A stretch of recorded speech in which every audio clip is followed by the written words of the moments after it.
నమస్కారం. ఈరోజు morning around 11 or 11:30కి start చేశాను.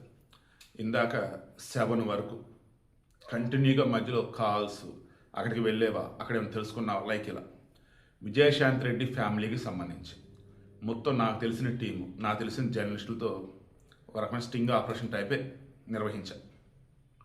ఇందులో భాగంగా నేను తెలుసుకున్నవి ఇప్పుడు ఉంచుతాను. మరలా చెప్తున్నా, నేను విజయశాంతి రెడ్డి అన్నను కానీ వాళ్ళ అమ్మను కానీ, ఇప్పుడు కొత్తగా విజయశాంతి రెడ్డి వాళ్ళ వదిన, అంతే అన్న భార్య విజయాకి సంబంధించి విజయారెడ్డి అంటూ విజయాకి సంబంధించి చేతిని పచ్చబడి వేయించుకుంది. ఎవరు? చిరంజీవి రెడ్డి వాళ్ళ భార్య ఈమెను కానీ, అండ్ విజయశాంతి రెడ్డి యొక్క భర్త సురేందర్ రెడ్డి ఈయన కానీ. నేను ఎవ్వరూ తప్పుపడతా. ఓవరాల్గా ఈ వీడియోలో నేను సేకరించిన వాటిలో కొన్ని బయటకు చెప్పకూడదు, కొన్ని బయటకు చెప్పవచ్చు. అవి చెప్తాను. దాన్ని బట్టి మీకు క్లారిటీ వచ్చింది. ఎవరు నోరు తెరిస్తే నిజం బయటకు వచ్చిందో, ఆమె ఎందుకు డిప్రెషన్లోకి వెళ్ళిందో, ఎందుకు చనిపోవాలని అనుకుందో మీకు క్లారిటీ వచ్చింది. పోలీసులు అయితే ఇప్పటివరకు నాకున్న సమాచారం మేరకు వాళ్ళకి రావాల్సినటువంటి ఇన్ఫర్మేషన్ అంతా వచ్చింది. బట్ వాళ్ళు ఎందుకో ఎక్కడ ఆగుతున్నారు, బయటికి చెప్పడానికి వాళ్ళు టైం తీసుకుంటున్నారు. లీగల్ ఒపీనియనా లేదన్నప్పుడు ఇది చెప్పవచ్చా చెప్పకూడదా, లైక్ ఆ వేలో ఉన్నారు. నాకున్న సమాచారం అయితే ఆల్మోస్ట్ మొత్తం పోలీసుకి ఇన్ఫర్మేషన్ అయితే వచ్చేసింది. ముందు ఫోనుల్లో, ల్యాప్టాపుల్లో అయితే వాళ్ళు చెప్పిన దాని ప్రకారం అసభ్యకరంగా కావచ్చు, అనుమానకరంగా కావచ్చు, సందేహాస్పదంగా కావచ్చు, లైక్ అటువంటివి ఏమీ లేవు అన్నారు.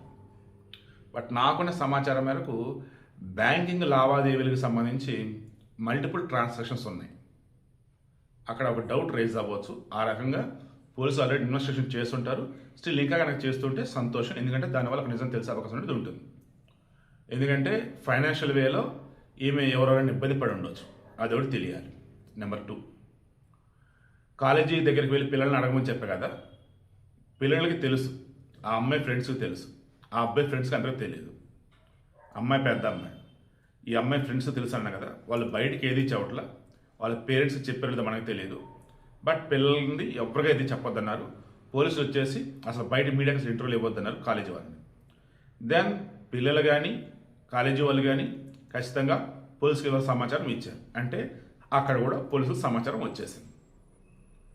దెన్ ఆ బాడీస్ ఎప్పుడైతే రైట్ ట్రాక్ మీద పడ్డాయో అప్పుడు వాళ్ళు ఫోన్ ఎవరికి చేశారు, ఆ తర్వాత వచ్చేసి కారు ఎవరు తీసుకెళ్లారు, ఈ మధ్యలో పలానా బాడీలు ఉన్నాయన్నప్పుడు వాళ్ళు ఇచ్చిన సమాధానం ఏంటి, ఆ తర్వాత ఎంక్వైరీ చేస్తున్నప్పుడు వాళ్ళు ఇచ్చిన రెస్పాన్స్ ఎలా ఉంది, ఇది పోలీసులు తెలుసు.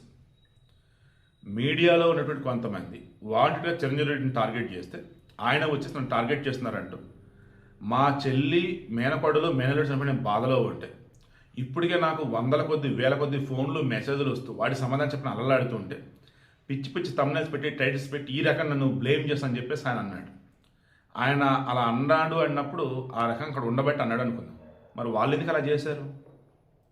యూట్యూబ్ ఛానల్స్ అయినా మీడియా వాళ్ళు ఎందుకు అలా చేశారు?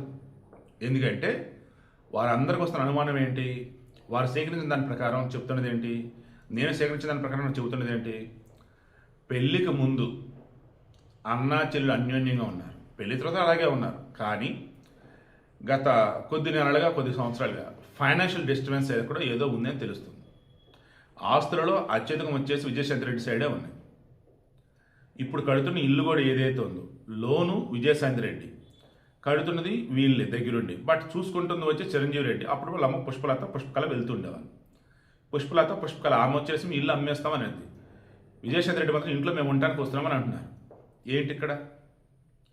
మనిషి చనిపోయిన తర్వాత బాడీ ఆసుపత్రి నుంచి ఇంక ఇంటికి ఇస్తారు బాడీస్ అనుకున్నప్పుడు ఎవరిక్కడ? విజయశాంతి రెడ్డికి బంగారం కేజీన్నర ఉండొచ్చు అంది. ఆ బంగారం అంతా కూడా వాళ్ళ అమ్మగారు పెట్టారని చెప్పేసి అన్నది ఎవరు?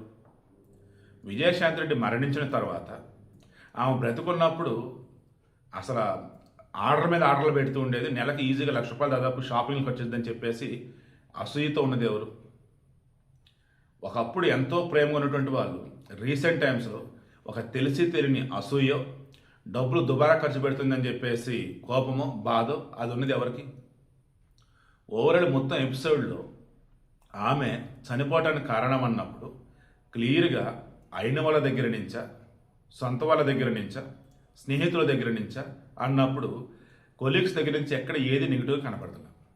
అయిన వాళ్ళ దగ్గర నుంచి అన్నప్పుడు అంతా ప్రేమగా ఉన్నారు, ఎవరికి అనుమానాలు లేవు అంటున్నారు. మరి ఆమె ఎలా చనిపోయిందంటే డిప్రెషన్ అంటారు. డిప్రెషన్ మందులో అడిగిందంటే లేదు, కౌన్సిలింగ్ తీసుకుందంటే లేదు. అకస్మాత్తుగా ఎలా చనిపోయిందంటే 30వ తారీఖు ఆమెకు అనిపించింది. 29వ తారీఖు పాపను కాలేజీలో డ్రాప్ చేసి వచ్చిన ఆమె 30వ తారీఖు అలా చేసుకుందంటే అర్థం ఏంటి? ఆ రోజు ఏం జరిగింది అనేది కావాలి. ఆ రోజు ఏం జరిగింది ఏంటన్నది డేట్ అనేది ఆల్రెడీ పోలీసులకు వచ్చేసింది. వాళ్ళు ఇప్పుడు రివీల్ చేయాలి. కొత్తగా నేనేం చెప్పినప్పుడు ఒకసారి క్రాస్ చెక్ చేసుకోండి. ఆమెకు సంబంధించి ఆ రోజు చనిపోవాలని చెప్పేసి అనుకుంది. పిల్లలని చంపాలని ఆలోచన ఆమెకు లేదు. నా యొక్క ఇన్వెస్టిగేషన్ కూడా తెలిసింది ఏంటంటే ఆమె చనిపోవాలని అనుకుంది. ఇంకొద్ది జీవితం అనుకుంది. తాను చనిపోతే పిల్లలు ఎలా బతుకుతారని అనుకుంది. కారణం ఆమె husband Surender Reddy innocent and మంచివాడు. నాకు తెలిసిన వాళ్ళు చెప్పిన సమాచారం, వాళ్ళ ఫ్యామిలీకి బాగా దగ్గర వాళ్ళు, చిన్నపిల్లడి మనస్తత్వం టైప్ అంట, చాలా చాలా మంచివాడు అంట సురేందర్ రెడ్డి. అంత మంచివాడు ఈ యొక్క స్వార్థపూరితమైనటువంటి ఈ ప్రపంచంలో బిడ్డలను సాగలడా లేదా? డబ్బు ఉంది, ఆస్తుంది, బట్ చుట్టుపక్కల వాళ్ళని తట్టుకోగలడా? సో పిల్లల్ని నాతో పాటు తీసుకెళ్తా.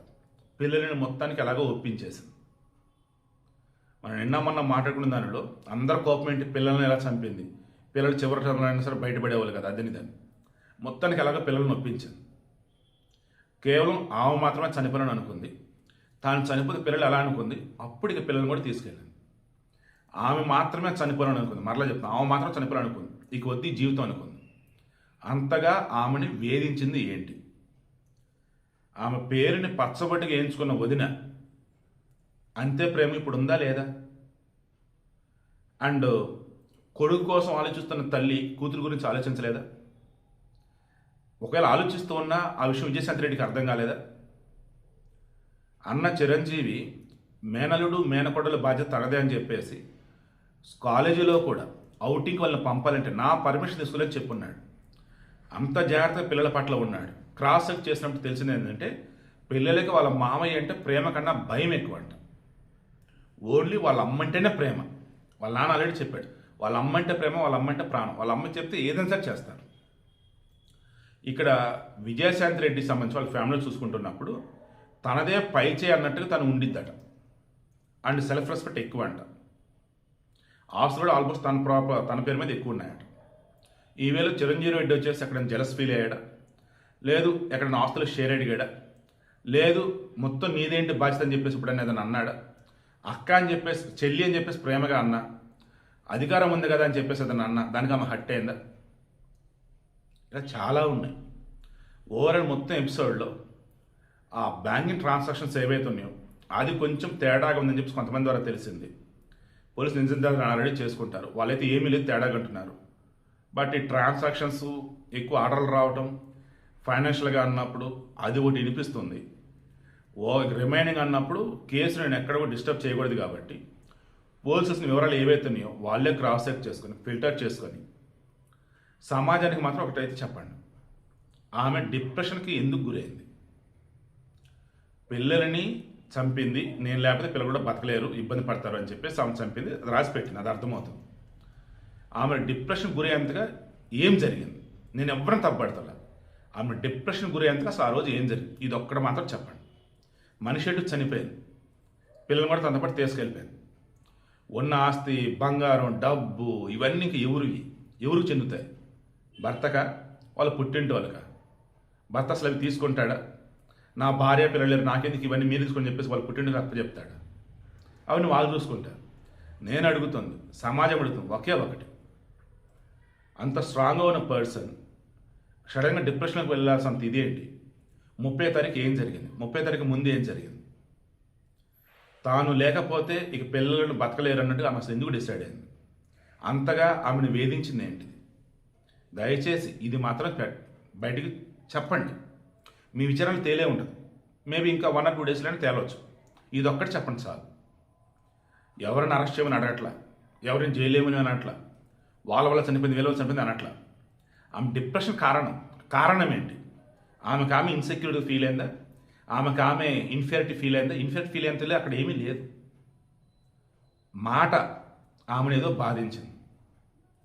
బాధ్యత అన్నప్పుడు ఆమె తీసుకుంది.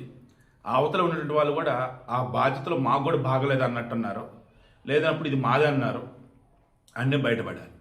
ఓవరాల్ మొత్తం చూస్తే చివరికి నాకు ఎక్కడ ఆగింది అంటే వాళ్ళ అన్న విజయశాంతి రెడ్డి వాళ్ళ అన్న, విజయశాంతి రెడ్డి యొక్క వదిన విజయ అని చెప్పేసి పచ్చబొట్టు వేయించుకుంది కదా మరదళ్ళకి, ఆడపడుచ ఆమె అండ్ వాళ్ళ అమ్మ, వీళ్ళు మాత్రమే నిజమేంటనే చెప్పగలరు. మరలేతున్నా ఈ ముగ్గురు ఎవరైనా తప్పుపడతల.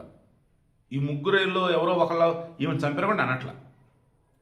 ఫ్యామిలీ అన్నాక పెళ్ళికి ముందు ఒకలాగా ఉంటారు, పెళ్లి తర్వాత ఒకలాగా ఉంటారు, పిల్లలు పుట్టిక ఒకలాగా ఉంటారు, పిల్లలు ఎదుగుతున్నప్పుడు ఒకలాగా ఉంటారు, ఆస్తులు సంపాదించినప్పుడు ఒకలాగా ఉంటారు, ఆస్తులు సంపాదించకుండా ఉన్నప్పుడు ఒకలాగా ఉంటారు, ఉద్యోగంలో ఉన్నప్పుడు ఒకలాగా ఉంటారు, ఉద్యోగం లేనప్పుడు ఒకలాగా ఉంటారు, బిజినెస్ వచ్చేటప్పుడు ఒకలాగా ఉంటారు, ఆ బిజినెస్లో లాభాలు వచ్చేటప్పుడు ఒకలాగా, నష్టం వచ్చేటప్పుడు ఒకలాగా ఉంటారు, కలిసి వ్యాపారం చేసినప్పుడు ఒకలాగా ఉంటారు, ఉమ్మడిగా ఉన్నప్పుడు ఒకలాగా ఉంటారు. ఇలా రకరకాలు ఉంటాయండి. అవి ఏంటో తెలిస్తే సమాజం జాగ్రత్త పడుతుంది. ఇక మీదట అయినా కానీ ఉమ్మడి కుటుంబాలు కావచ్చు, లేదా విడివిడిగా ఉన్నటువంటి వాళ్ళు కావచ్చు, మాటను అర్థం చేసుకుంటూ పొరపాటు చేయరు. ఇక్కడ మేము మాట ఏదైనా అర్థం చేసుకుని పొరపాటు చేసి ఉండొచ్చు. ఆ మనిషి ఉంటే కనీసం లెటర్ రాసి ఉంటే తెలిసేది, బట్ ఆమె పని చేయలే. ఈ వీడియోలో మెయిన్ నేను చెప్పదలుచుకుంది, మన అనుకున్న మనుషులు ఒక మాట అన్నా, వారికి నచ్చింది ఏదైనా చేసిన మిమ్మల్ని కాదని మీరు చెప్పింది చెయ్యకపోయినా మన వాళ్ళే కదా, అయితే అర్థం చేసుకోండి లేదా అడగండి, అంతే తప్ప మీకేం ఇస్తే మాత్రం చేయకండి. ఇక చెప్పాల్సిన నిజం ఏదైతే ఉందో పోలీసులు మాత్రమే చెప్పాలి, వారి నోటితోనే మీరు వినాలి. నేనైతే చెప్పను, నాకు తెలుసు, బట్ నేను చెప్పలేను. ఎందుకంటే ఎథికల్ జర్నలిజం అది భాగం కాదు. ఎథికల్ జర్నలిజం భాగం ఏంటంటే సమాజానికి ఏది అవసరం అది మాత్రం చెప్పాలి. ఇక పోలీసులు అన్నప్పుడు వాళ్ళు చెప్పాల్సింది అన్నప్పుడు సమాజం ఉపయోగపడేది కాదు. న్యాయం చట్టం అంటారు చూసారా, లీగల్గా అన్నప్పుడు, కేసు సాల్వ్ చేయనప్పుడు, కేసు క్లోజ్ చేయనప్పుడు ఏదైతే మెయిన్ ఉందో అది వాళ్ళు మాత్రం చెప్పగలరు, అంతే. మరలా చెప్తున్నా, ఫ్యామిలీలో ఒక మాట ఎవరైనా అంటారు, ఫ్యామిలీలో డబ్బు పరంగా అన్నప్పుడు కొంచెం మనస్పర్ధలు ఉంటూనే ఉంటాయి. అయితే అర్థం చేసుకోండి, ఒకప్పుడున్న ప్రేమ, ఆప్యాయత, అనురాగాలు ఇదే కొద్దీ అసూయ, ద్వేషం, ఈర్ష్య ఇలా మారకుండా చూసుకోండి.